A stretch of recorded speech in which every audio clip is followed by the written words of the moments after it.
முறையா சொல்லட்டுமா?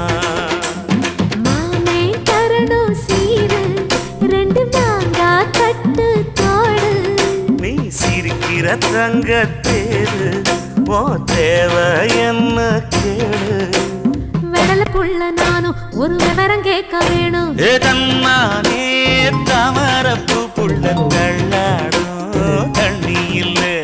தாமர பூத்திருச்சே மாமா தாவணி வாங்கி வாங்க. ஊரெல்லாம் கூட்டிக்கிட்டு வருவேனே மேளங்குட்டி. தன்ன